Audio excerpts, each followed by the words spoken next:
I don't know why, but my eye just started like twitching, like flickering. Then I don't know. I might have been nerves by coming on the scoop this morning. You know what I mean? Not done it before. Oh,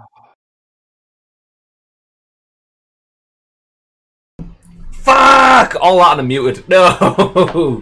Oh, okay, let's start again. Good morning, ladies and gentlemen. Welcome to twitch.tv/Astronaut Plus. My name is Graham Day, and what I did say was that man that's clearly too tired and got him out of bed was Bib. But there you go. There you go. Thank you very much, Pirate. See, that's why we need you here in the morning, Pirate. I mean, no way, too loud and weird. What? What? Is my mic too loud? My mic can't be too loud. Do you know, I'm actually not even seeing any. Where it is? Where's there? Oh, my mic is loud. Damn. Yeah, yeah, I that. am. Everything's gone like maxed. What the fuck? Pirate, this is why you need to be here each and every single weekday at 10 a.m. ish. Let me turn my background noise down as well. How is that? Is it still too loud? It looks like it's peaking fairly loud. Testing, test. Okay, that was my peak. That looks better on levels wise. Let me know how it sounds for you. That we seem to be leveling at a better level now. But anyway, sorted that out. Crazy Ivan, hi all. Good morning, Crazy Ivan. Good morning, Pirate. How is everyone doing today? Tuesday, second day of the week and second scoop of the week. For those of you who don't know, if you're new here, welcome in. Pull up a seat. Help yourselves to a brew or whatever you've got nearby, because we together are ice creaming in true ice creamy fashion. This is the scoop. My name is Graham Day. I'm joined by the man called Bibby, and this is the UK's #1 video games podcast, even if we say that ourselves. But still, anyway, join in because we go through all the biggest, the best, and the breaking news stories from the world of video games. And we have a few for you right today, right here, right now. I think we've got four stories to go through. So some nice stuff to go through. Anyway, we'll give you our thoughts and impressions on those stories, and we want your thoughts and impressions on our thoughts and impressions in return, so we can create a little bit of a dialogue back and forth. And it's important that you do, because we turn this into a YouTube video that goes on youtube.com/ice cream uploads a little bit later on in the day. We are live now at 10 a.m. ish on twitch.tv/ice cream uploads. We turn that into the YouTube video just mentioned, and then a little bit later on in the day, we upload it to 4 different audio podcast services to iTunes, Spotify, SoundCloud, and Google Play. So if you were in the chat, make sure you get involved in the conversation, because everyone else listening on demand doesn't have the opportunity to use their voice right here, right now, like you do. It's not too loud, but it's peaking slightly, so becoming muffled. I've dropped it a bit now. Does that sound better? Because I'm not redlining. I am yellow. I'm in the yellow when I'm hitting my high notes. Do you not even actually? I'm hitting the yellow quite a bit there. When you're hitting them high notes. Yeah. I don't understand why everything, like literally, my levels have just gone, like both of them have been maxed, but yeah. Levels. Levels. How's it sounding? I mean, where is Show when you need him? Where is Show? Is it sounding good now? Good morning, Chucky. Good morning, Madge. Good morning, Gatekeeper TV. Everyone, welcome in. How's everyone doing this morning? It's... The reason I look like I've just got back from Disneyland is because I'm wearing my Father's Day gifts. For those of you who can't tell, look at this. Yeah, Dino Land. To be fair, it looks cool. But fuck is Dino Land, and how is that something to do with PUBG? It's one thing that PUBG is really, really good at is looking after their partners with in-game content. So they're not fixing the gameplay mechanics as fast as people want, but what they are really good at is dropping out additions to the game. So Vikendi the Snow Map had a little place in it called Dino Park, which was just basically like a crappy little theme park sort of setup. Anyway, in the reskin of Vikendi the Snow Map, they changed it from Dino Park to Dino Land, so it became this bigger place with shops and amusements and stuff. It's all obviously derelict now because, you know, battlegrounds and shit. But within it, there's like Dino Land merch shops, and on the shelves in the shops is this like Dino Land hat and these T-shirts and things like that. So these are like little things that are in the game. But then obviously, when they came to releasing that, they sent a bunch of it out to PUBG partners and stuff, and then put some on the PUBG store. Better, but just muffled anytime you go louder. What, even now, or was before? Because it shouldn't be too much muffled. I mean, do you know what? I'll bring my mic in close. It'll be in shot for a little bit, but there we go. How is that sounding? I mean, I do have my fan on, and I do have a window open, so that could also be interrupting with the noise because it's a bit muggy and overcast, but it's warm as fuck in Manchester shower today. But yeah, anyway, that's what PUBG are good at. PUBG are really good at turning their in-game bits into little merchandisey stuff. Loads better now. Yeah, I must have. The issue is, I don't know if you saw my pictures. I've changed my setup, so I have a triple monitor mount. Anyway, long story short, rather than my microphone arm coming over the monitor like flat, I've now mounted it onto the monitor mount, so it goes up and over, which just means that my microphone, to get it out of shot, is further away from my mouth. So yeah, that's probably it. I'll just have to make sure I put it in shot for this, which is good because everyone listening on demand gets better audio. Although still slightly doing it. Do you know what? Just take your headphones off and do it again. It's you. It's not me. It's probably me. It's probably me. Is it muffled for everyone else when I'm going too loud? I mean, I'm not even peaking. I'm like mid yellow when I'm like peaking. So when I'm speaking generally, it's in green. But then when I go like that, then I get not even mid yellow. So it shouldn't. My Discord version of your voice is crystal. That is perfect. It was before, so I don't know. I don't know what OBS is doing to your audio as it's outputting it. I don't know whether or not it's shitting itself. It's going out over Discord to me and to the people who are watching as well. Asim says it's been crystal for. Asim says it's fine for him. Pirate taking the piss. I think it just needs a better headset. You need to get yourself some Corsair Void RGBs, maybe some Astro A40s or something like that. Yeah. I think Pirate has super ears. That's what it is. That's what it is. But anyway, welcome in everyone. What did you get up to yesterday, babe? I mean, I played a bit of PUBG, unwrapped my presents, did some exercise. Job was good. What about you? Did a transfer special with yourself and the rest of the chat. We had over 30 people here helping us with transfers yesterday in Masters of the League, and I very much appreciate every single one of you, and we both do, for coming in, dropping some more players onto our radar. We did some shrewd transfers to try and get players in, players out, one in, one out. Thank you very much for that, guys. We've set up nicely for the beginning of the season to see how we go. After that, I went to go and play golf, as you'd expect. Came back, watched Zaffa Cakes take on the world in his Master League. Yeah, quality stream as per. Whilst also playing UEFA Champions League 2005-2006 on my PlayStation 2. I was thinking, this is a normal day for normal people, and then Bibby just random year, random game, go add it in. Good game. Any game. The thing is, back in those days on the PlayStation 2, it felt like every single football game that came out had a scenario mode, and scenario mode in football games need to come back. For me anyway, because it's like on this Champions League game, the reason why I like it so much is because I say, what game is it? Tottenham versus West Ham 2006, Lasagna Gate, where all the Spurs players ended up shitting themselves because they had a dodgy lasagna the night before. They ended up losing the game, but in this, you have to try and change time, and you have to try and win the game. And if you win by 3 goals, you'll get 1,000 points, and you can spend the 1,000 points in the shop buying like a new football pitch. So instead of the pitch being green, it will be a pool table or something like that. Something daft. Like, they used to just be a bit more creative with things that you could try and do. So yeah, I was playing that last night. Is that the one that's got the UEFA Champions League cover? Yeah, I think all the Champions League did. All the Champions League games. Because I remember one of those. It was like that sort of era. That was the first one to have Ultimate Team in it. Yeah, that was 2007-8, I think, because I had that one on the 360. But this one was on the PS2. It did have online mode, but it wouldn't have had Ultimate Team. But yeah, that was the first one to have Ultimate Team. It was a really good game. I mean, the FIFA games on the 360, or the Champions League games, because it was all EA, was really, really good. But scenario mode in football games, I wish they would bring that back, because it was so much fun. Even in the older FIFA games, like you could buy stuff in the shop to be able to like watch Premier League years, and you could watch like a 15-minute clip or clips of a particular footballing season, which was brilliant. Yeah, the scenario stuff. The reason that kind of disappeared, because I remember that one, like you'd have like you've got to do the United treble kind of thing. You've got like 5 minutes or whatever, including stoppage time, to score 2 late goals because you 1-0 down to Bayern Munich, sort of stuff. That was in until someone realised that the clubs can can say, you need to pay us more money for that. So licensing came in. You've licensed us for this year, but you've not licensed our history.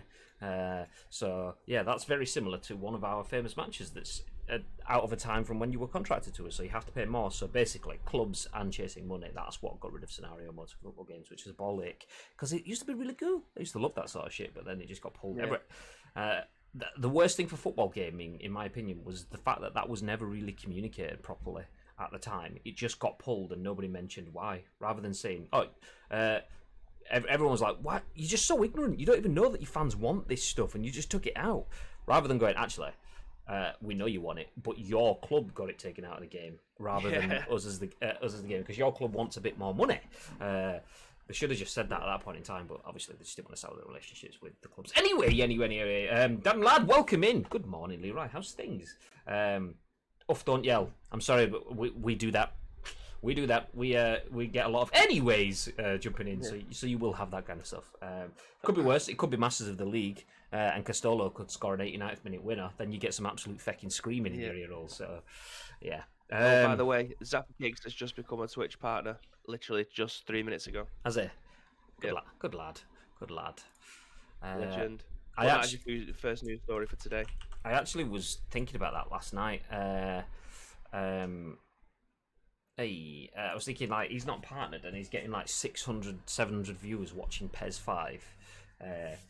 Like, I was thinking, should I try? But then I thought, actually, he'll be on with it anyway. It'll be already in progress. I mean, his agents and stuff will be sorting shit. But anyway, let's get into the news. There was actually a reasonable amount of news last night. Not much talking points. I suppose it was okay. I mean, fuck me. The world kind of melted. And do you know what? It's actually nice to see that we actually were good at predicting the future. So a long time ago, here at Ice Cream Uploads, we had a conversation about what platform we should use, where we should focus our efforts, and naturally Twitch was the first one that we kind of discussed, because we've worked with Twitch in the background for years, from a content side of stuff, from an esports side of things, from a broadcast point of view. So naturally working with Twitch was good for us, because we worked with them, partnered with them for so long that we would get partnership from the off. So that was one point. But then we had a look at the alternatives, the likes of congrats to whoever just got the Twitch tick mag. It was Zaffa Cakes. If you haven't checked out Zaffa Cakes' match, he plays PES 5 on a Monday, Wednesday and a Friday evening, 9:30ish, if there's no football on. It's a bit later on if there is football on in the evening. Anyway, he's playing a PES 5 Master League, and it's really good. It's really funny. He's a comedian / actor, so he adds good comedy value to the gameplay as well, which is really good. What was I saying? Oh yeah, now, aren't you? Yeah, there we go. I found it then. I'm back on the track. So we were looking at, obviously Twitch was a natural choice for us. There we go. Links in the chat at Zaffa Cakes. So Twitch was a natural choice for us. After Twitch, we were looking at, obviously we've got YouTube. Obviously we're a Twitch partner, so that means we can't stream on YouTube. We can put content on it, but that's fine. And then we're thinking, okay, is partnership where we want to go on Twitch? Because that will mean that we can't stream on other platforms like YouTube or like DLive or Mixer. And Mixer had a little bit of a community boost. We made the decision after doing a bit of analysis of the market that Twitch, we feel, will be the right choice for the long term. We thought Mixer would have its like flash in the pan and would just maintain as a second or third streaming outlet. Little did we expect so soon for this to happen. This was the news that came out last night. No doubt you've all seen it, but we'll go over it anyway. Cian Maher for VG247 says Microsoft closes Mixer and partners with Facebook Gaming. Ninja and Shroud are free to stream on Twitch again. Shut up, babe. As soon as I mentioned Shroud, Bib started moonwalking across his screen. Yeah, I can't wait to see that notification saying Shroud's gone live again. Oh yeah. Yes. Do you know? I do want to drop the article for just a second to have a go at one of the people in our chat. Jordan, just pick a name and stick with it. You're never going to build a brand if you change your name. NXUK, NXXI, NXIX, NX666. Just pick one. Pick one. Stick with it. So yeah, good morning, Jordan. Microsoft has announced that it is shutting down Mixer and partnering with Facebook Gaming, meaning streamers like Ninja and Shroud are free to return to Twitch. In an interview with The Verge, Xbox boss Phil Spencer offered some clarity as to why Microsoft decided to cease operations for its streaming service. We started pretty far behind in terms of where Mixer's monthly active viewers were compared to some of the big players out there, Spencer said. I think the Mixer community is really going to benefit from the broad audience that Facebook has through their properties and the abilities to reach gamers in a very seamless way through the social platform Facebook has. The report also notes, importantly, that Ninja, Shroud and other top streamers are now free to rejoin Twitch or stream on Facebook Gaming. It's up to them and their priorities, Facebook Gaming head Vivek Sharma said in another report. It wasn't as much about return on sell. It was about finding a partnership that was best. That was the best things for the community and streamers, Spencer said. We think this is it, and it gives us a great place to launch more xCloud content and give gamers the ability to play from there. For those unfamiliar with Project xCloud, its ambition is not entirely dissimilar to Stadia's. Fans will be able to watch their favourite streamers, and if they like the look of what they're playing, xCloud will allow them... noises! Hey, Greg, good morning. Thank you very much for the raid. Welcome in. We are just covering the story of Mixer. I mean, as you'd expect, that's going to be the lead story today, but I'll carry on with the article. For those unfamiliar with Project xCloud, its ambition is not entirely dissimilar to Stadia's. Fans will be able to watch their favourite streamers, and if they like the look of what they're playing, xCloud will allow them to click into the game and have a go themselves. This was supposed to be facilitated by Mixer, but will now be supported on Facebook Gaming, which only launched recently instead. Obviously. I don't think we're going to have to wait too long to see the outcome of the collaboration between the two companies to enable this tech for Facebook Gaming viewers, Spencer said. Spencer also revealed more on Twitter, writing, "Grateful to Mixer partners and streamers and viewers. Look forward to working with Facebook Gaming to transition and scale the Mixer community and help it thrive, and using Project xCloud for future scenarios for watching and playing." In related news, which is irrelevant, get out of here. Babe. Trying to chew on another article in the Yeah, bottom. I mean, that's not even... It's in related news, PewDiePie recently signed an exclusive streaming deal with YouTube. PewDiePie never streamed on Mixer. He did on Twitch, but then went to D-Live. That one. We'll stick PewDiePie in for SEO, no worries. Someone's just gone like, wow, what are the meta tags on this one? Streamer. Oh, PewDiePie. There we go. But anyway... shoehorn aside, thoughts, Pip? What are your thoughts? Well, I mean, the competitive side of me, i.e. the sporting side or whatever it is, whether or not it be City versus United, the Monday Night Wars between WWE and WCW, it feels like we're on the winning side today. As much as that's a horrible thing to say, because there's people who probably have their livelihoods over on Mixer that's been taken away from them. I do apologise to all them guys, but yay for Twitch. As Twitch partners, we're coming through the other side, so that's nice. However, that said, it's horrible for those people over there on the other side that have had this taken away from them. I'm not too sure. I've read this, and I've read so much stuff on Twitter over the last 12 hours, right? And I still can't get my head around. Have Facebook bought Mixer? Is that what they've done? Not quite. I believe Microsoft I don't know. I mean, if you guys have seen anything definitively, feel free to drop it in the chat. I know Jordan has a lot of information on this. Having streamed on Mixer since Bing days, he was telling me this morning. So feel free to drop in your knowledge in the chat. But as far as I'm aware, Mixer is still a Microsoft product. They are partnering with them to give their technologies, their streamers, and so on. But I mean, I'm saying that I don't know. I mean, the use of the word partnering implies that they almost haven't. But the fact that they're going to be giving their partners over to the platform, the fact that they've ceased that. Yeah, it feels like they bought the entire Mixer brand, i.e., everything that comes with it. So I'm not too sure where this is going to. I mean, they bought them and then had to release the big players who they brought, i.e. Ninja and Shroud, out of their contracts. They've had to buy them out of it. So, I mean, we talked at the beginning of the year about Shroud and Ninja effectively securing the bag. The amount of money that they would have made just for moving over would have been 10 times the amount that they would have earned just in streams, and they would have earned a lot in streams anyway. The numbers would have took a hit. Did you see the figures yesterday that were shared by Rod Breslau? Ninja 30 mil and Shroud 10 mil. Yeah. It's mental. In just over a year or whatever it's been. Yeah. 30 So million. that you can't blame them for wanting to secure the bag because and I mean this proves that at any given time you can have this platform taken away from you. Everything that you've built over years, and I'm using it as our Twitch analogy. Everything that you built over years will could be just taken away from you overnight.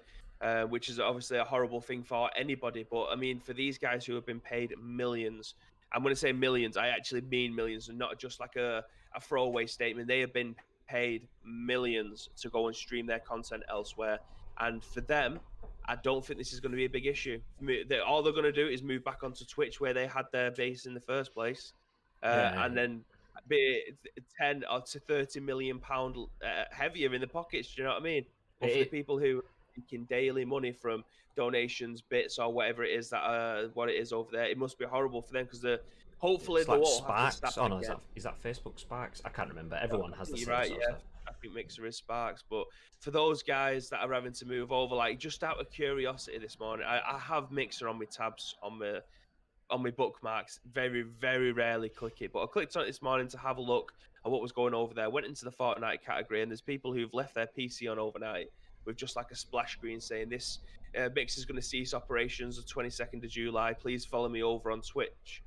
And I've gone and looked at their Twitch. They'll have like 5,000 people on Mixer. I'll go onto Twitch and they'll only have 150 people. Now that is fucking heartbreaking to have to start from the bottom. Hopefully, over the next couple of days, over the next month or so, the people who follow them over there will just follow them over. Because where else are the people who watch Mixer stuff going to watch their things? Facebook Gaming. Mate, most people our age don't have Facebook accounts, or it's there for business purposes. They don't use it for everyday stuff. So the chances of those people actually having Facebook accounts is probably a lot slimmer than having a Mixer account. Um, I so I saw someone yesterday, and it was the most. It's this, but this person is a Twitch affiliate. I can't remember the name of the person. I can't remember the tweet, but I saw someone saying, "I'm gutted at this. I had no."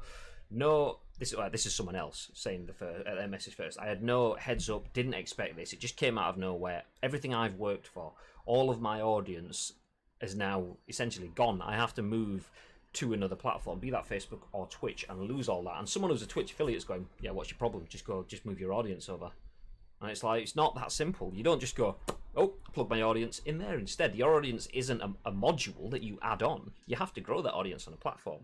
And someone was like, you do understand that, like, let's say a YouTuber has a Twitter account and they have a million people on YouTube. They're not going to instantly have a million people on Twitter because it's a different platform. Not only that, I mean, lapsed audiences and stuff like that. Maybe let's say even 10% of that audience is someone that subscribed a million years ago and has never been back. That's still 100,000 people. That 100,000 people, whilst they aren't interacting on the channel, add to their total following, which then makes their channel more financially attractive, more marketable to sponsors and so on. So having those numbers, just having them, makes them more attractive to get more internal sponsorship. So it adds to their livelihood.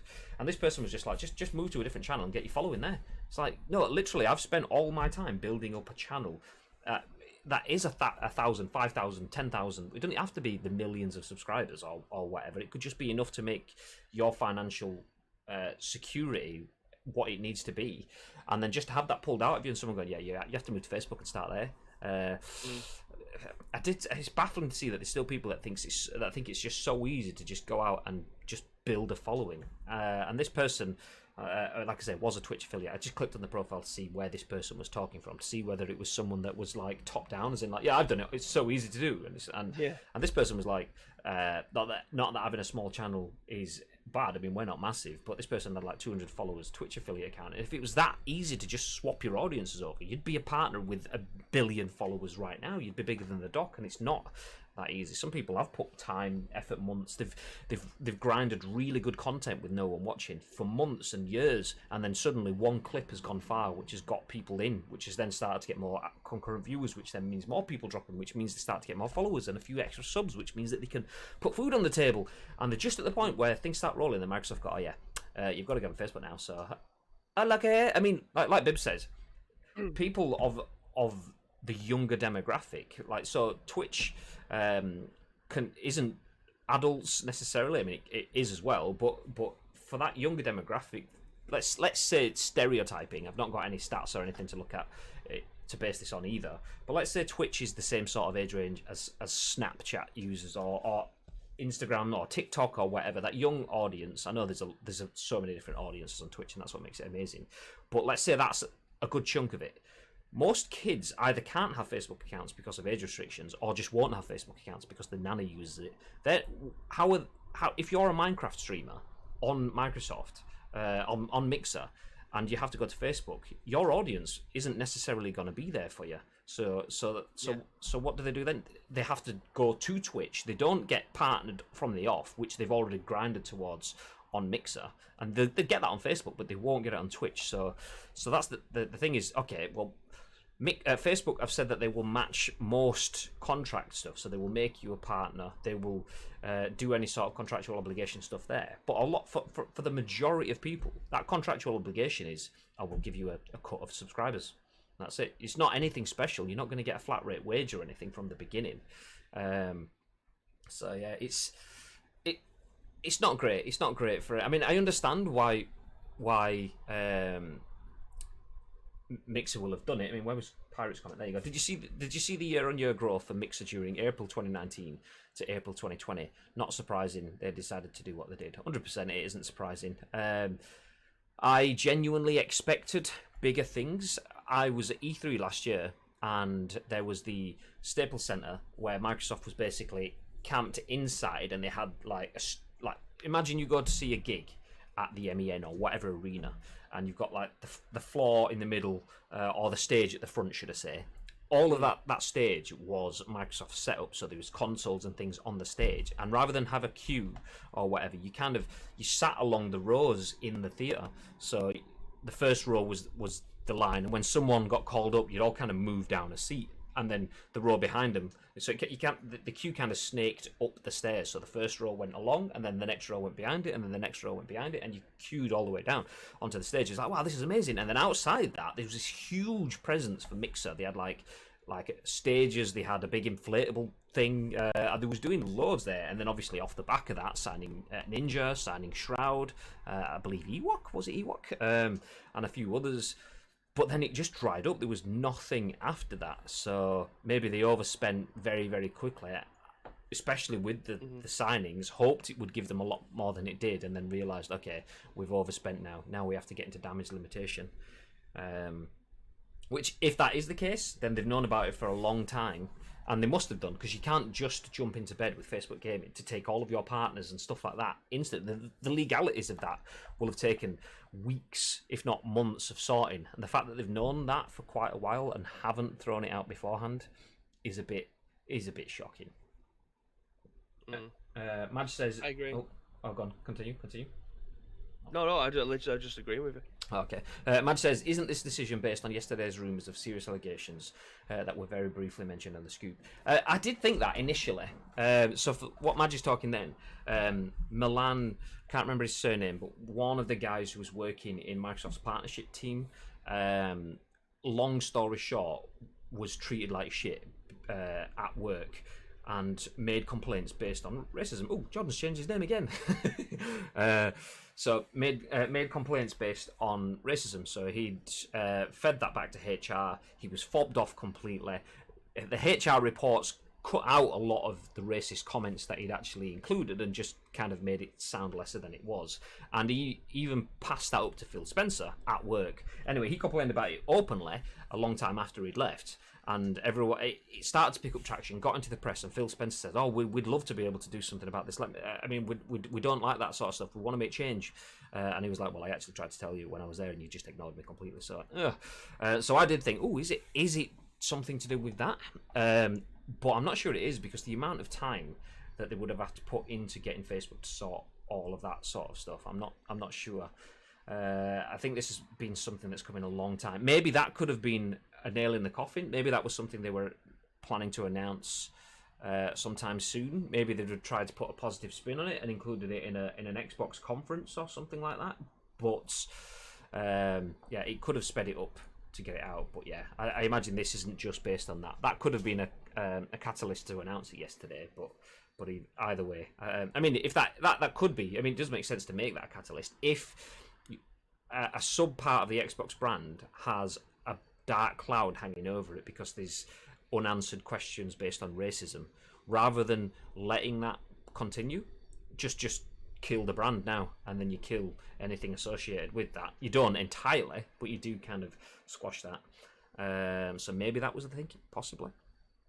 Terrible what happened. I think Microsoft knew all about these issues in the platform with the racism, etc. The fact they stopped their weekly shows, any support for partners, no developments for the platform features after their acquisition. A lot of Twitch's features were first done by Mixer a long time ago. They overspent the streamers rather than the people who streamed on the platform for years from Beam, including me, which is why it's why I left a year ago. And then, echoing my comment there, it doesn't happen that quick. This must have been going on for months. Loads of mixed streamers asking why the platform had practically gone quiet for months. I mean, we spoke about this. Me and Bib did an episode of The Scoop probably 2 months ago, maybe even longer, about Microsoft's Town Hall. A Town Hall is basically just an internal meeting where they sat down with the Mixer team, and the morale was horrendously bad. People didn't feel like there was enough staff, there wasn't enough happening, and now it makes sense. The morale was low because they weren't being supported, because Facebook were in the periphery and Microsoft were just looking to palm it out in that sort of sense. So yeah, it's shit. It is shit. Microsoft have known it for ages, and naturally they're not going to say anything publicly. As soon as they do, the share prices drop, everyone jumps ship initially and stuff. But the fact that there wasn't any sort of build-up, it was just like a boom, this is dead pretty much in July. It's 1 week away from July now. So yeah, good luck, boys. In a bit. It is proper shit. There's a tweet there from Phil Spencer. What does it say? Oh yeah. So Phil Spencer says the decision on the future of Mixer was not caused by the post from Milan K. Lee, which is the racism accusations. Which, understandable. It wouldn't have just happened that quickly. But the decision on the future might not have happened for that. The decision on the timing of the announcement, possibly. But yeah, I mean, I think it is good for Phil Spencer to come out and say that anyway, because that just means that Milan Lee's not going to get absolutely slated on by all these Mixer streamers that think he's killed their platform, because a lot of daft people on the internet no doubt would have thought that. John says, watching streamers cry on stream last night was horrific, seeing someone's whole livelihood dead, but a lot of staff found out through the announcement. That is shit. I mean, don't get me wrong, I'm not saying there's any benefit, it's any better for a streamer's livelihood to be taken away, but the people that are maintaining the platform, not necessarily the people that use it, but the people that maintain it, the people that work on it, the actual Mixer staff, for them to not have been told first is shit. That is unforgivable, in my opinion. There's no real proper way for streamers to know, to be notified without damaging the company beyond repair from a shareholder's point of view. So that one, I'm not sure what the right answer would be. But to not tell your staff first, I've got no sympathy for that. That is horrendous, absolutely horrendous. Couple of bits to add though is, someone said, where does the share button on the Xbox controller go now? That's a good point. I saw that on Twitter last night. I was like, oh, okay. I mean, touche. Facebook gaming, obviously. But the other thing to mention, it's just another thing for Microsoft that the technical, have they got a board with it, or have they just seen an investment going down the pan? Like, have they just come to a point where they can't develop it anymore? Or the money that they've been offered for it, if it has been bought out, was too good? Or is there something else? Like, it seems to be that Microsoft, if they get bored or they can't take anything in another direction, if they can't move it to the next level, then they just abandon it. So is this just another thing for them to say that they tried and failed? Or is there something else alongside it? It's bizarre. Do you know what? I know it's we don't have the figures, obviously, but I have seen Microsoft stock, in my mind, and I assume everyone else's, but obviously I'm speaking for myself more than anything. Microsoft stock, in my mind, has risen drastically over the last 12 to 24 months. We speak about every stream almost, the propositions that they have with Game Pass and xCloud, and they're doing the right things. So you continue doing that, you build brand loyalty, you play for the long term, you build an ecosystem of your own capsule. You have content creators on Microsoft only games on Microsoft only streaming, well, not only streaming platforms, but Microsoft partnered owned streaming platforms, games that you can play on the go on your mobile and so on. All of that just builds into it. It just seems like they've just gone, okay, well, this is a big chunk of our platform. This is a visual core of our games. Yeah, we're not doing it well enough. Let's just get rid. It just doesn't sit right for me. That said, one thing Jordan says there, Facebook gaming is terrible. I really hope people don't move there. The 100 million plus they spent could have gone into buying a new game studio. That sinks in hard about Microsoft priorities.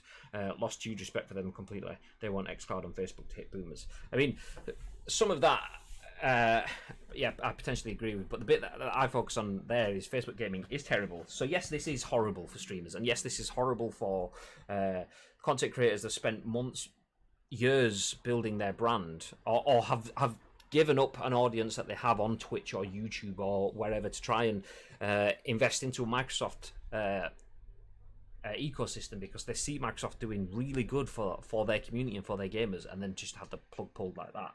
It is terrible in that sort of sense, but there is possibly some sort of like silver lining in there. Maybe I'm just trying to play devil's advocate here, by the way. I don't genuinely believe this, but I mean, Facebook gaming is terrible. Facebook has a lot of learning to do in terms of sharing content creators and allowing exposure and building themselves into the games and the communities more, rather than it just being a social mechanism that wants to cash in on gaming. Microsoft has a lot of that knowledge, but hasn't got the user base. Facebook has the user base. Microsoft has the knowledge and the technology from a games perspective. Those two together, two like fledgling / failing platforms. I mean, on one hand, they could make a large fledgling / failing platform. On a different hand, they might go, actually, do you know what? Us come together could make some sort of amalgamation that could be really good. I mean, I would add the caveat that I don't feel Facebook gaming should be part of Facebook in terms of it's a different mechanism. Me going on there to tag myself in having a Five Guys at the Trafford Centre, if that ever happens again, please one day soon. Me tagging myself in having a Five Guys, feeling fat or whatever you'd fucking tag in with a picture of myself burger faced. That I want that on a different platform than I want from Twitch. I don't want to put that stuff on Twitch. I want that to be separate. I do love Five Guys in my mouth. Oh, I love Five Guys all over my face. Yeah.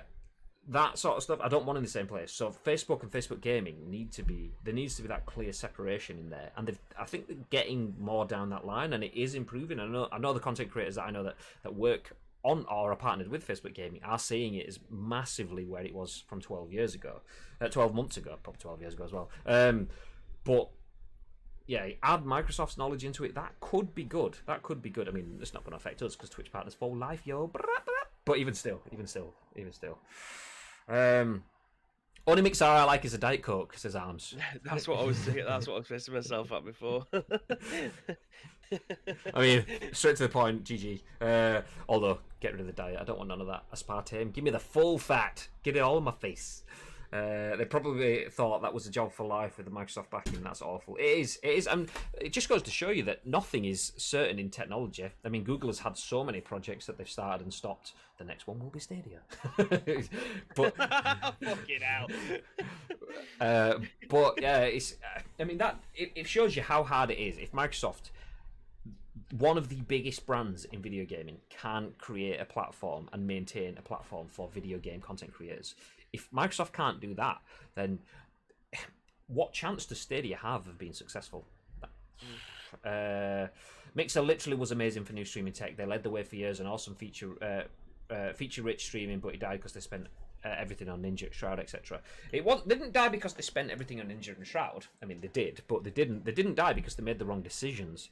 They tried to compete rather than doing their own thing. So Mixer did. They were the first to have like latency-free chat. When we first started streaming on Twitch, there was like a 4-second delay or whatever before chat typed something, and we saw it maybe even being longer. It might have been 15 seconds. I can't remember how long it was. But yeah, Mixer was the first there that had like boom, insta chat. As soon as you type something, the streamer sees it straight away, and you get this level of interaction that we have on the Scoop now. Mixer did that first, absolutely, but they started focusing on how can we do what is Twitch doing, and rather than seeing what's working for Twitch and then trying to copy it. They shouldn't have done that. They should have seen, okay, how can we be better for ourselves? And yeah, completely. There was all sorts of things like the hype train stuff. That was big for me for PUBG, for example. Those who don't know what the hype train is one channel that kind of like calculates where you are in a game of PUBG, and it would be whoever it on Mixer at that point in time who is closest to winning or losing a chicken dinner. The hype train, it's like having a rolling raid. It drops on someone's channel, so you're sat there streaming on your own on your channel with 3 viewers. Your channel is tiny.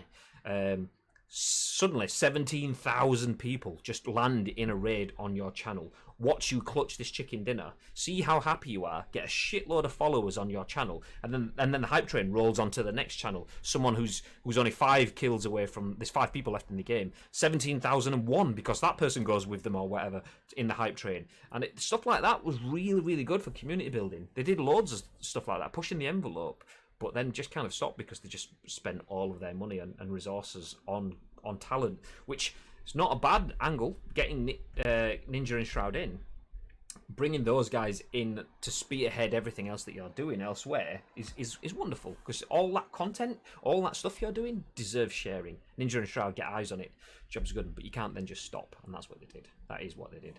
Microsoft do this with all their platforms /software/hardware, says Dadblad Gaming. They buy any small business that is growing in the tech space and then drop it when it becomes difficult. See it lots. Or they just do their own to try and suffocate it and take over it. I mean, how many things Microsoft got done for like Windows Media Player trying to squash everything out, and Silverlight trying to be Flash or whatever it is. We'll do our own, so people stop using that. It didn't quite work with Mixer though. Google do it and Sony do. It's not just them, it's just investment. Sometimes it pulls off, sometimes it doesn't. It's business. It's not just Microsoft, although Microsoft do it more than anyone else. Jordan being defended him then is purely is in intrinsic war. He's angry at Microsoft right now, but he still feels the urge to protect them and stand up and be their white knight. But no, yeah, I agree. Literally, after you've been to fb.tg, it leads to the main Facebook website. It's so confusing. Yeah, it is pants. And do you know what we said yesterday? We put a tweet out saying it is shit to see the Mixer stuff. Bibby even started it saying it's there's nothing with a bit of rivalry. The best person that channels the rivalry between Mixer and Twitch is Doc. When he sees people that he knows and people that he's known for a long time move to Mixer, like he's constantly taking the piss out of Ninja for getting like hardly any viewers or whatever on Mixer compared to what he had on Twitch. Seeing the Doc take the piss, that is friendly rivalry.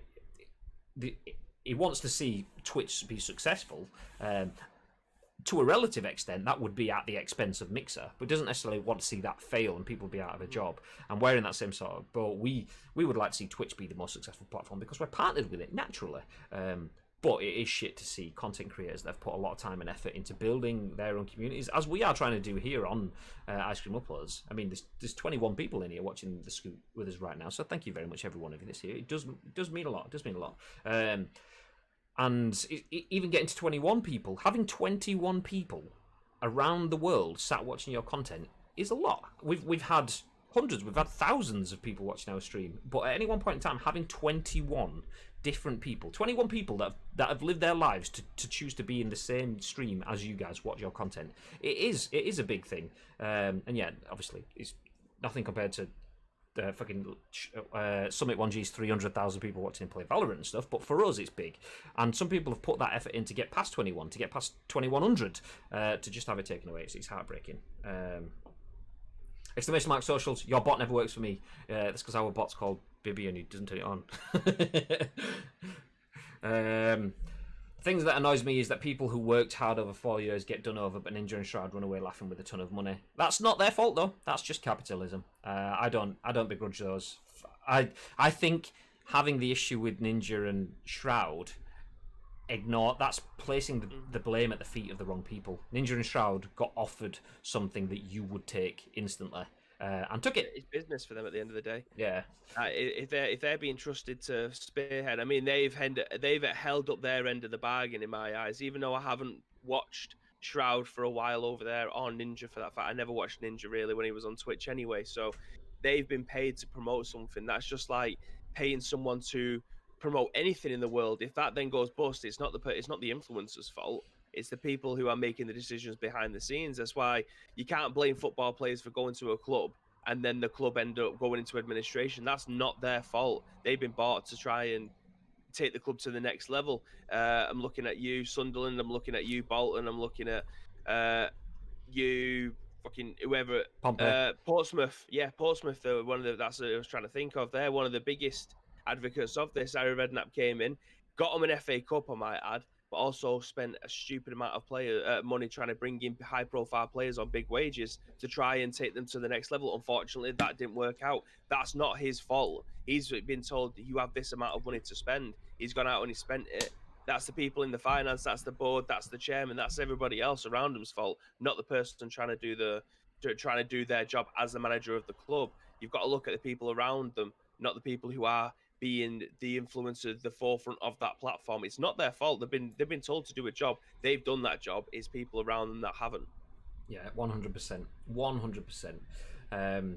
Do agree with the comment that Jordan and Pet Story Mode have said as well. So Jordan's comment before when saying the annoying thing is that Ninja and Shroud walk away with a ton of money, whereas others haven't. I get the sentiment behind it, and the sentiment I'm more aligned with what Pet Story Mode has said. It must be heartbreaking for the smaller creators on Mix who battle to get the small audience. They will struggle to move to another channel far more than the big guns. I agree with that sentiment more than the others. I don't begrudge Ninja and Shroud. Just using the Harry Redknapp, Pompey, whatever football analogies that Bibbs has just said. They went and secured the bag. I mean, absolutely, you would do. If someone offered you a big wedge of cash, you'd take it. The issue is Microsoft not giving proper exit strategies other than sign up to Facebook, which comes with all sorts of NDA shit. Jordan was linking us in yesterday. I mean, where does the NDA come from? Why am I signing an NDA to be a partner? Surely I can talk about my process as a content creator. That's the point. If you're NDAing me, what is so secret that I can't discuss it with anyone outside? If it's contractual in terms of how much you're going to pay me, fine. But they didn't say anything about that. It was just that you can't talk, and it's like, okay, that's not a great start. I've just been done over by one platform. I'm going to another one that wants to swear me to secrecy before I can even step inside it. What is this shit? But yeah, it must be heartbreaking for all of those guys. Like I say, if we lost our channel right now, it's not the biggest channel in the world, but we've put a lot of hours into it, and it does grow every day, and we do spend time having conversations with amazing people. Like I say, we've got a long way to go before we hit the lofty heights of Shrouds and Ninjas, but even at this point, we're 53 minutes into a stream now. That's an hour we'd lose on this alone, never mind anything else. To be honest, Microsoft kept advertising Twitch stuff for months rather than Mixer. One huge sign they just gave up on it. When you advertise your competition over your own platform. I mean, they used to they still had Xbox, so twitch.tv/Xbox. It still exists, and they still use it. So when they had the Xbox E3 conference, I don't know about the Inside Xbox conference that's just happened this year, but I know last year's Xbox conference, I came home, loaded up the Twitch app on my Xbox, and then watched it on there. so I'm watching Twitch, Xbox streaming on Twitch on my Xbox. It shows you that it was just kind of baffling. But if someone's going to unload obscene levels of money at me, I'm not going to say no. I can choose to put that money in things that will benefit others or whatever. 100% Magic Man. And even if you choose to put that money into Kraken Horse, that is your prerogative. You've earned that money. If that same person then screws over other people because they don't have enough money, that's their poor planning, not your capitalist benefit. It's not you benefiting. They're not mutually exclusive. You can benefit and they can still be sustainable, and they weren't. So yeah, it's not necessarily your issue. To be honest, Mixer was removed from Xbox dashboard a month ago. It was weird. It just disappeared. Interesting. But anyway, let's move forward. Because we could spend all day talking on this, and we'll probably will do for the rest of the week, to be fair. We'll probably keep coming back onto it. I imagine there'll be more stories as more content comes out. No doubt we'll start to get some information about what's involved in the contracts at Facebook, which will then start other potential negative discussions and so on. We will continue to cover this story as more develops. It only came out 13 hours ago, so naturally it's still very, very fresh and very, very raw at this point in time. But let's move on. Something that's a little bit more up Bibby Street now. Let's get onto the positive content. As Rocksteady is developing a Suicide Squad game written by Cian Maher for VG247. Well, I say it's Bibby's Street. I mean, I'm just going from the fact that Suicide Squad is DC, which is the same as Batman. So we'll just go with that. But anyway, it was recently revealed that Rocksteady Games is currently working on a new Suicide Squad game, which could be called Suicide Squad: Kill the Justice League. Rocksteady, which is known alongside Warner Brothers Montreal for the illustrious Batman Arkham series, will seemingly be continuing its work within the DC universe with a new Suicide Squad game. That doesn't come as too much of a surprise, given that the recently leaked list of Warner Brothers game domains included website names tied to Suicide Squad and something called Gotham Knights. A report from Eurogamer notes that the list is now understood to be accurate. Actually, let me just stop for 1 second. Sea Swords 13? I did hear that come through 30 minutes ago, but I was in mid-flow and I thought I'd jump on that. But thank you very much for the follow. I'm going to hit it again. Yes, thank you very much. Everyone else that's lurking and following and so on, genuinely very much appreciate it, especially with everything we've just been talking about from on the Mixer site and losing channels and stuff. Having any sort of support this morning just means a little bit more, so thank you very much. Back into the news then.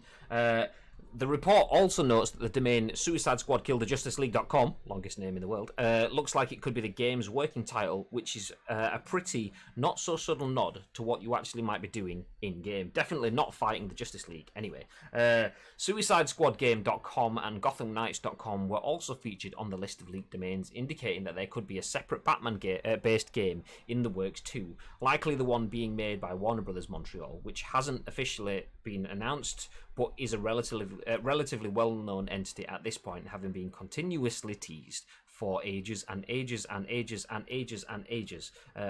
Oh no, only says it once, it just feels like that. Apparently the Warner Brothers Montreal Batman game is due to be a soft reboot, which could help in kickstarting a new Batman video game universe. Warner Brothers has an event scheduled for August, which is when these two games are apparently due to be announced. Excuse me. Expect to see very little of Rocksteady's Suicide Squad, which is further off from launch, notes the Eurogamer report. Both projects are being developed for next-gen consoles. The event, titled DC Fandom, is scheduled for August 22nd. In related news, rumours of another beloved DC character were spotted online a couple of months ago when an ex-Warner Bros. Montreal artist Superman concept art cropped up on Twitter. Super news. There at the end. Jesus Super Christ. News. Anyway, enough about Superman. Back into Batman and Suicide Squad. Bib, as a man that has a lukewarm reception to anything Batman, at best, what are your thoughts? I never thought that a Suicide Squad game would be being announced, if I'm being honest. I mean, I didn't mind the film. I know a lot of people genuinely hated it. I didn't mind it. I've watched it quite a few times, so that it gives you an idea that I don't necessarily think it's a bad game. But I never would have thought a Suicide game would be what the people was aiming for. I've never once on social media or in conversation with someone who likes Batman thought, do you know what? Really like to see a Suicide Squad game. So the fact that this has kind of come out of nowhere is interesting, but I want to see I want to see who you play here, because I don't think you're going to play as anyone from the Suicide Squad. I think you're going to play as somebody else. Sorry, I think you're going to play. I think you're going to play as the bad guys. I mean, I don't know enough about the Suicide Squad. All I know is are they anti-heroes? Is that what they are? Are they bad guys or are they anti-heroes? They're not heroes, but fight for the right. They are technically the villains, because the Justice League is like the likes of Batman and Superman and Christ knows who else wants to be included in that. It's changed on a daily basis, but the Suicide Squad are usually villains. They're usually bad guys. So the way that the title suggests is that you are going to be one of the Suicide Squad going after the heroes. So it's going to be the villains versus heroes, which is a cool concept, really, because there isn't many games that do that where you can be the villain and you're taking it. So the reason of that is because they never want the bad guy to win. But I've got a feeling that no matter how far you get into this game, the Justice League will always kill you. Like, you will always die. Like, the point of the game will be that the Justice League will win. Well, I mean, it's the thing that in itself is a cool concept. I mean, every story has a bad guy from either perspective. Like, I mean, that's where I've just seen Madge's comment as well, saying everything okay there, Graham. You see him all itchy today. It's this hat because it's brand new. I need to figure out what. I mean, we're going to go see shower/hat hair this morning. Yeah, come there. like full on. But I need to figure out where it is. It keeps rubbing on my head and stuff. Anyway, long story short, big tangent. Like what was it? I Am Legend. That was it. Another kind of a tie-in because Will Smith was in Suicide Squad. But the story of I Am Legend shows you that there is a villain on either side. So we're supposed to see these zombies running around in I Am Legend as the bad guys. They go around, they kill stuff and whatever. Whereas the actual story is about they see Will Smith's character, the Legend, as he's like their monster because he comes along and he abducts their zombies and takes them away and tests on them. So they see him as the monster, and that's kind of the overriding point is everyone's a monster to someone that's been attacked by them. So turning it around. I mean, the Suicide Squad are just trying to do their job of being bad guys, and the Justice League are the monsters that are coming along and interfering with them doing their job of being bad guys. So yeah, it's. I mean, I can see it working that way. I'm playing through Mafia on stream with Danielle, and I had to shoot about 6 police officers in the face in the last stream. But I'm the good guy. I'm the character that I'm playing, and they were the bad guys. But that's all about perspective. So I could see them easily doing a Suicide Squad game where you have to seek out and find out how to kill Batman or how to kill Superman or whatever. I don't know. Let's jump back through the chat because there was a bunch of people. Not because it's been quite an intense conversation. Bibs, as in not Bibby, but M Bibs says yes, man. Quite a few times. Adam Online, welcome in. Asim says just hook it to my veins. John says, wait, didn't I say Suicide Squad last week when talking about Microsoft? I can't remember. Probably. You say quite a lot. Yeah. And then it says this Mark Hamill best Joker. Bibby says that as well. I agree. Mark Hamill as the Joker, either in the cartoon series or in the games, is incredible. I mean, he does in real life. There is no way that he could ever portray the Joker. He would probably be more of a penguin than he would be the Joker. But his voice, it feels like growing up hearing him as the Joker in the cartoon series, it kind of makes it for me. And then hearing him in the Arkham Asylum game, it was just like my brain just kind of exploded. But yeah, I fully agree with that. Madge says, any Rocksteady game has my interest. Hopefully it's a good one. Jenkins, good morning. What a man, ×2. Lawyer up. We've got Better Call Saul in there. Yeah.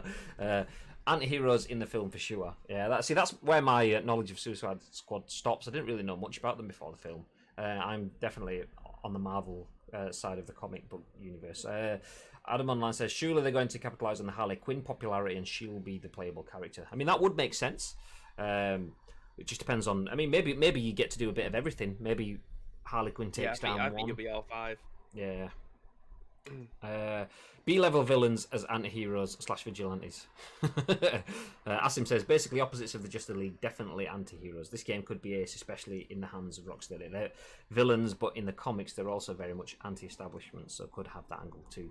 Yeah. I mean, I'm very interested to see where the story gets penned with this. Like, it's obviously not going to follow the film.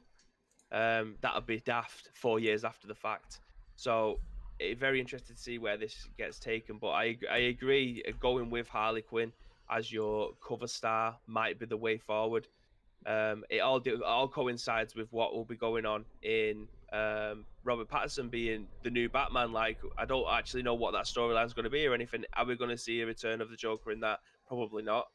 I think we may have a Joker overload at this point if there's going to be one in there. But it's interesting to see if we might be able to play as Joker. Obviously, in the Suicide Squad film, the Joker was in there, played by Jared Leto.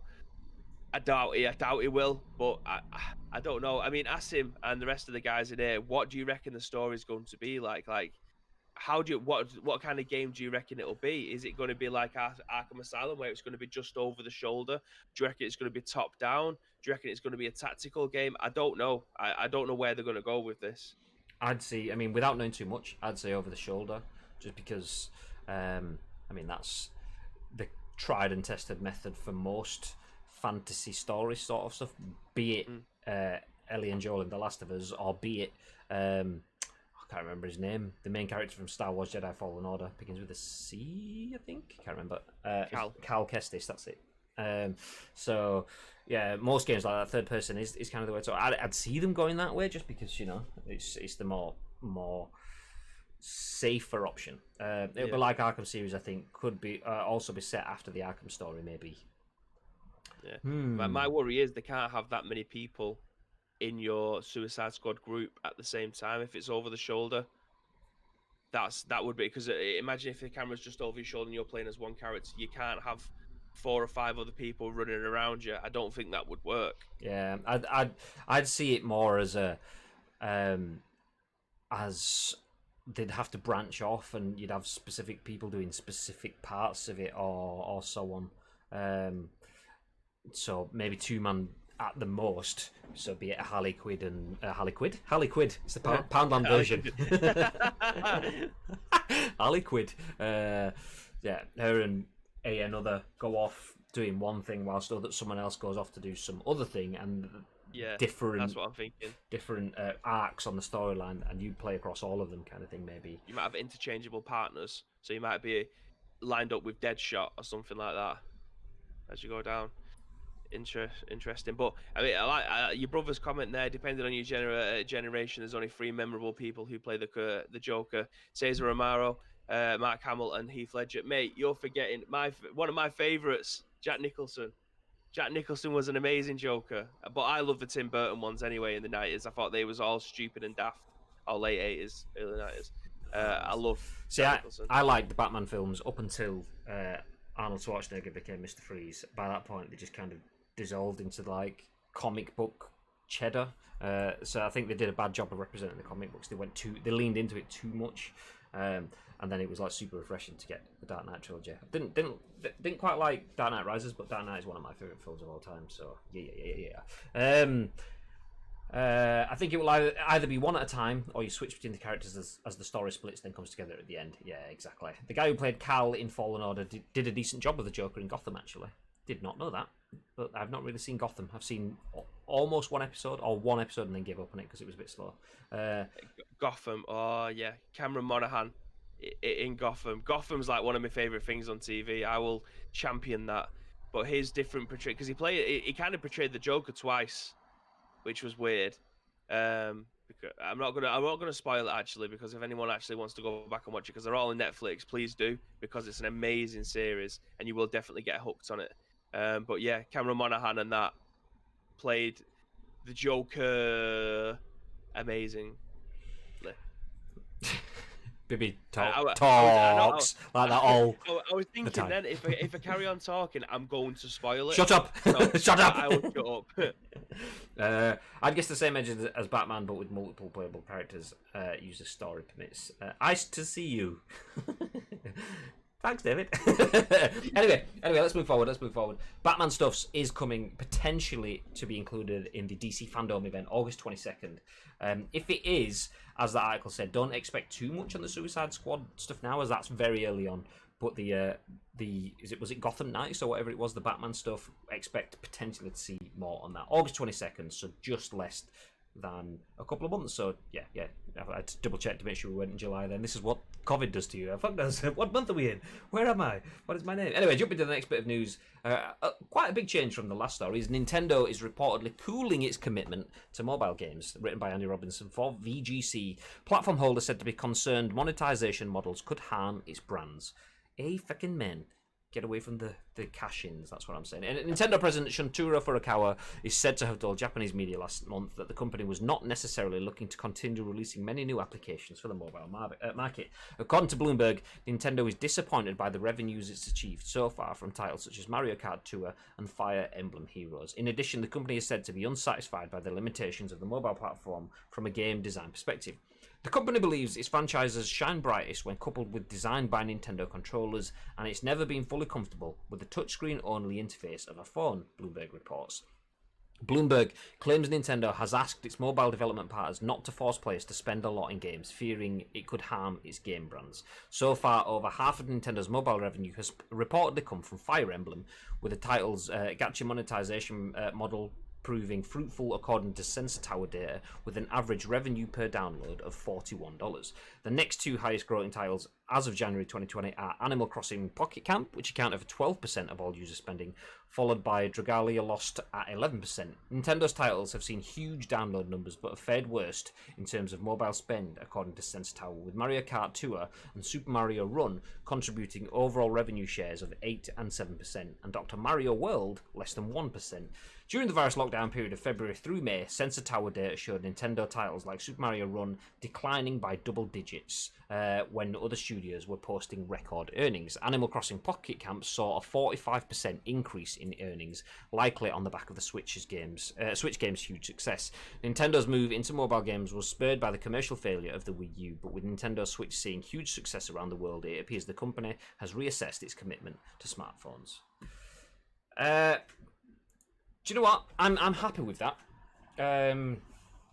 But I don't see mobile gaming as being bad. I'm very open to mobile gaming. I still think it's a fledgling market in terms of it has come on massively. It has grown loads, and it's still got a lot of growth to go. We're fucking 40 years ish into console gaming now, so we're only 10 into mobile gaming. It's got a long way to go. But there is a lot of that. The reason mobile games are seen to be cash cows is because they are, and they're so convenient, but they're being milked for it.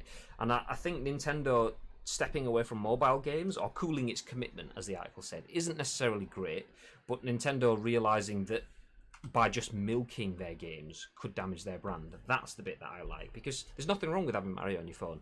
There's nothing wrong with having Mario Kart on your phone. We'd all love to have games like that being accessible on the go. Sat in an airport, coming back from Gamescom, yes please.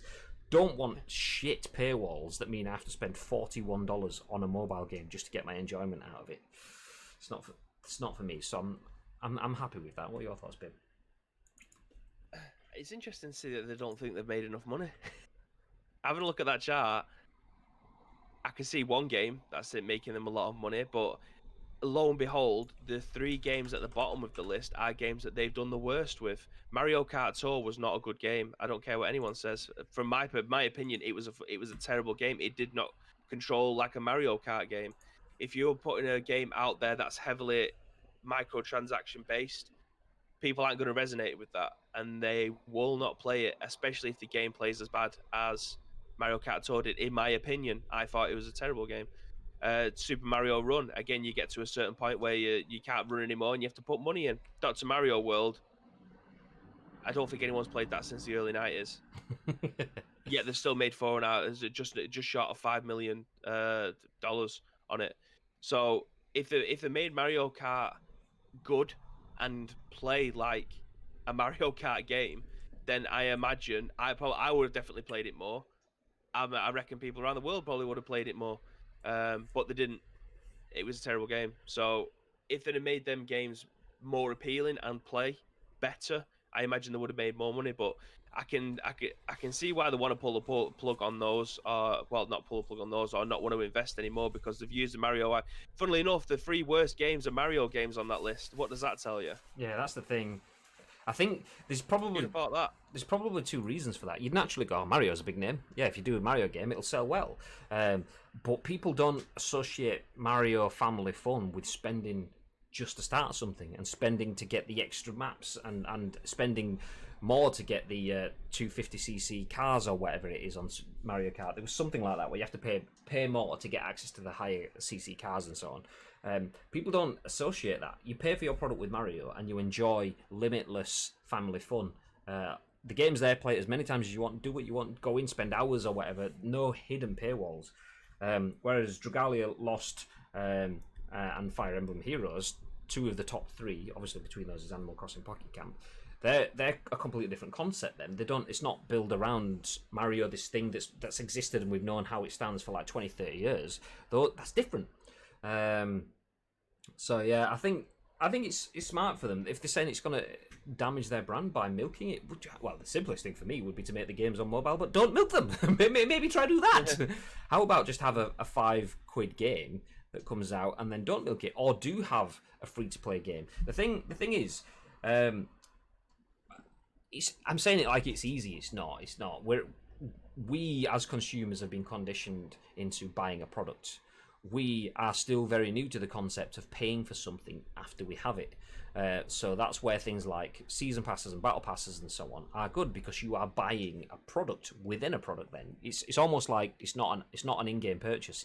It's a separate purchase that works with your game, and there's the psychology of sales that needs to be applied in terms of give them the game for free, but give them additional stuff, them being the audience. Give your audience the additional stuff that they can choose to buy if they need to, if they see the value in it, but it doesn't break the game not having it.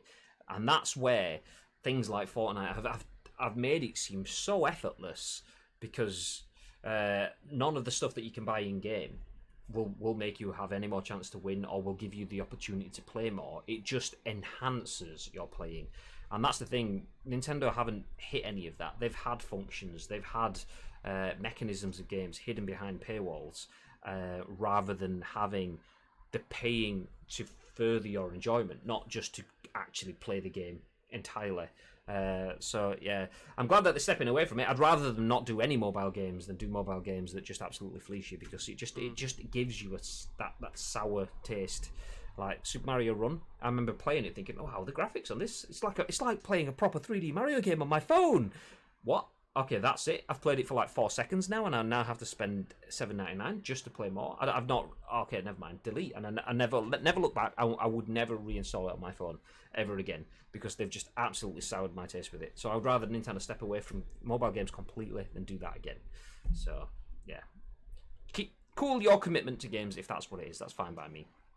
That's fine by me. Anything else you want to add on that one before we jump into the final story of the day, babe? 9. Nice. Okay, well, this is a nice story to finish on, written by Andy Robinson at VGC. EA says Skate 4's announcement was its most successful Twitter post ever. We're excited for what Skate 4 can be. Pez Luke, mobile run games are all the same. Yeah, 100%. So Electronic Arts has revealed Skate 4's surprise announcement broke its Twitter engagement record last week,